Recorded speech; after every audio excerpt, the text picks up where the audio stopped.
Sa isang liblib na baryo na tinatawag na Salimbay, naglalakad sa makitid na daan si Mark, isang batang ulila.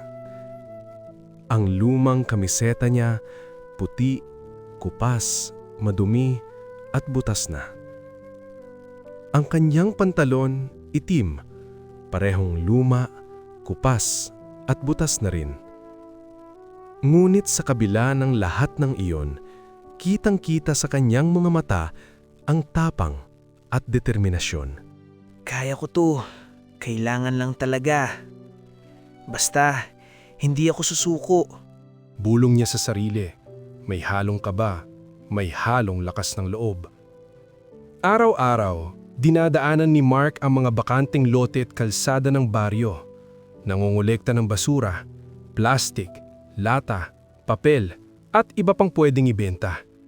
Ito ang kanyang kabuhayan, ang paraan niya para mabuhay sa kabila ng pagkawala ng kanyang mga magulang. Tahimik ang baryo sa umaga. May mga bahay na yari sa kahoy at nipa. May mga alagang hayop sa paligid. At ang amoy ng lupa at alikabok ay nagpapakita na kahit malayo sa lungsod, may buhay at hirap pa rin sa bawat araw. Sa bawat hakbang, nag-iingat si Mark sa maliit na bag na dala niya.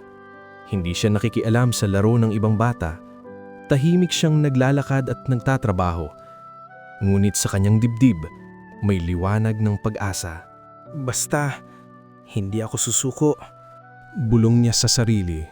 Halos may ngiti sa labi habang pinipilit itago ang gutom at pagod. Isang araw, habang nag-iikot sa gilid ng baryo, napansin ni Mark ang isang lumang kahon. Bahagyang natabunan ng tuyong damo at mga dilaw na dahon. Ang kahon ay gawa sa lumang kahoy. May mga bitak at alikabok na nagpapakita ng tagal nito sa lupa. Lumapit siya ng dahan-dahan. Dahan-dahan ring hinaplos ang paligid para hindi matapakan ang malutong na damo. Inangat niya ang takip na may kasamang maliit na ugong ng kahoy, parang nagbabalik tanaw sa nakaraan. Sa loob, nakita niya ang ilang lumang bote. Ang ilan may bahagyang bakas ng kulay. Ang iba, malinaw na pininturahan noon at ngayon kupas na. May mga piraso ng tela na bahagyang napunit, mabaho sa halumigmig, ngunit parang may kwento sa bawat hibla. At may mga lata na may kaunting kalawang, ilang ukit sa gilid, tanda ng panahon. Para sa ibang tao, ito'y basura lamang. Ngunit para kay Mark, bawat isa ay munting kayamanan, puno ng misteryo at posibilidad. Ipinunin niya ang bawat bagay sa kanyang maliit na bag.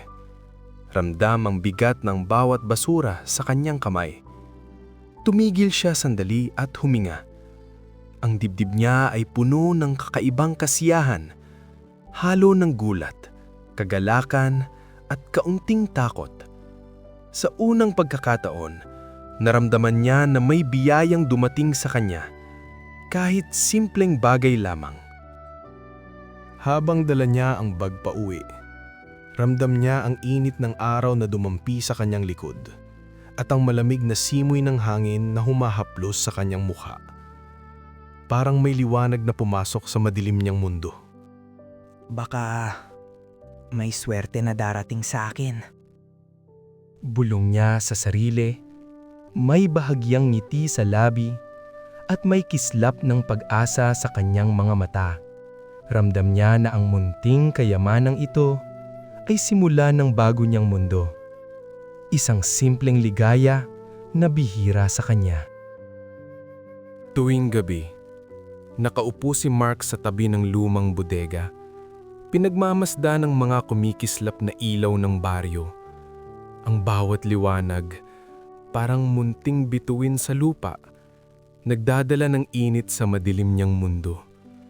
Iniisip niya ang kanyang mga magulang, ang mga alaala ng kanilang halakhak at payak na buhay, at kung paano niya patuloy na nabubuhay ng mag-isa. May halong lungkot at pangungulila sa dibdib niya, ngunit pinipilit niyang ngumiti sa sarili. Kahit sa gitna ng lungkot, may mga munting sandali ng saya. Minsan, may kapitbahay na nag-alok ng tinapay. Mainit at mabango. At ang simpleng kabutihang iyon, parang liwanag na dumampi sa puso niya. O isang batang nakangiti, nagbahagi ng candy, na para kay Mark, parang kayamanang hindi mabibili ng pera. Habang tinitignan niya ang paligid, napansin niya ang mga maliliit na bulaklak sa gilid ng kalsada. Matitibay, nag-uugat sa putik at bato. Tila walang takot sa hirap ng paligid. Ang bawat petal, kumikislap sa liwanag ng buwan at parating nagbubulong sa kanya. Kaya mo, tuloy lang. Si Mark, nakayuko, ang maliit niyang kamay nakapatong sa tuhod. Ramdam ang kakaibang init ng pag-asa sa puso niya. Kahit madilim ang gabi, kahit mahirap ang buhay, may munting liwanag sa baryo, sa tao, sa simpleng kabutihan, at sa matatag na bulaklak na nagpapaalala sa kanya na kaya niyang magpatuloy. Basta, kailangan ko lang magtiyaga. Bulong niya sa sarili, halos may luhang pumapawis sa lungkot, ngunit may ngiti sa labi. Ramdam ang lakas na bumabalik sa puso niya. Isang gabi, matapos ang mahabang araw ng pagkukolekta, nakaupo si Mark sa tabi ng lumang bodega. Hawak ang kanyang maliit na bag ng nakolektang basura. Ang bawat basura sa loob, nagmumukhang ordinaryo sa mata ng iba. Lumang bote, piraso ng tela, lata. Ngunit para kay Mark, bawat isa ay simbolo ng kanyang pag-asa, lakas, at walang sawang pagsisikap. Tahimik lang ang paligid, taning huni ng malamig na simoy ng hangin at malayong tahol ng aso ang naririnig. Ramdam niya ang bigat ng lukot at pagod. Ngunit sa puso niya, may maliit na apoy ng determinasyon na patuloy na nagliliyab. At lumipas ang ilang sandali, dumating si Aling Nena, isang mabait at matandang kapitbahay. Dala ang kaunting pagkain at isang lumang kumot na medyo kupas na. Mark, ito ang konting pagkain at munting kumot. Sabi niya, habang iniabot ang mga iyon na may malambing na ngiti. Napangiti si Mark, at sa kaunting sandaling iyon, nakalimot siya sa lungkot at sa bigat ng pagiging ulila. Ramdam niya ang init ng pagkalinga, parang yakap ng baryo na nagbibigay lakas sa kanyang puso. Habang nakatitig sa mga bituin sa langit, dahan-dahang inilapag niya ang maliit na bag sa harap niya.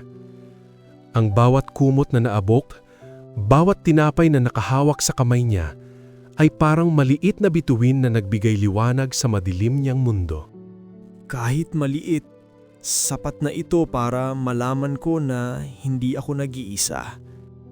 Bulong niya, halatang may luha sa gilid ng kanyang mata, ngumit may ngiti na nagliliwanag sa kanyang mukha.